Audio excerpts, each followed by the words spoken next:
భారత్ మాతాకి దేశభక్తి రావాలి మీ అందరిలో. భారత్ మాతాకి, భారత్ మాతాకి, తెలుగు తల్లికి, తెలుగు తల్లికి అందరికీ నమస్కారం. Honourable prime minister Narendra Modi గారు, ఆనరబుల్ గవర్నర్ అబ్దుల్ నజీర్ గారు, ఉప ముఖ్యమంత్రి మిత్రుడు పవన్ కళ్యాణ్ గారు, వేదికపై ఉన్న పెద్దలందరికీ ఈరోజు అల్లూరి సీతారామరాజు ఇంటర్నేషనల్ ఎయిర్పోర్ట్ సందర్భంగా ఉత్తరాంధ్ర ప్రజలందరికీ ముందుగా శుభాకాంక్షలు. ఉత్తరాంధ్రలో కొత్త చరిత్రకు నాంది పలికేలా ఎయిర్పోర్ట్ నిర్మాణానికి సహకరించిన రైతులందరికీ ముందుగా పాదాభివందనం చేస్తున్నాను. మీరు కేవలం భూములు మాత్రమే ఇవ్వలేదు, ఉత్తరాంధ్రకు బంగారు భవిష్యత్తు ఇచ్చారు.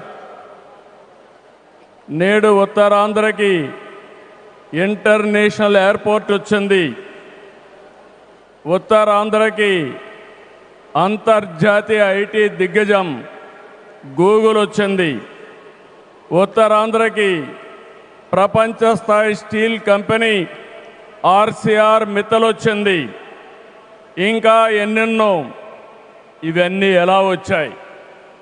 ఒక్కసారి మీరు ఆలోచించుకోవాల్సిన అవసరం ఉంది. 2 ఏళ్ల క్రితం విధ్వంసమైన రాష్ట్రం. ఆ రోజు నేను, పవన్ కళ్యాణ్ గారు, నరేంద్ర మోడీ గారి నాయకత్వంలో మీ అందరికీ ఒక హామీ ఇచ్చాం. రాష్ట్రాన్ని పునర్నిర్మాణం చేస్తామన్నాం, నిలబెట్టుకున్నాం. మోడీ గారి చేతుల మీదుగా ప్రారంభించుకున్న ఎయిర్పోర్టు ఉత్తరాంధ్రకు ఒక మణిహారం. నేను అందుకే పదే పదే చెప్తున్నాను, ఉత్తరాంధ్ర కళలకు రెక్కలొచ్చాయి. ఎర్ర బస్సు రాదన్నారు, ఎయిర్ బస్సు వచ్చింది. అవహేళన చేసిన వాళ్ళు అడ్రస్ లేకుండా పోయే పరిస్థితికి వచ్చారు.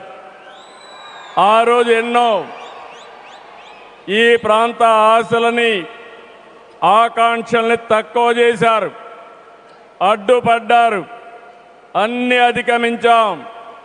అద్భుతమైన ఎయిర్పోర్ట్ ఈరోజు నిర్మాణం అయిందంటే ఇది ఉత్తరాంధ్రకి గర్వ కారణమని మరొకసారి విజ్ఞప్తి చేస్తున్నాను.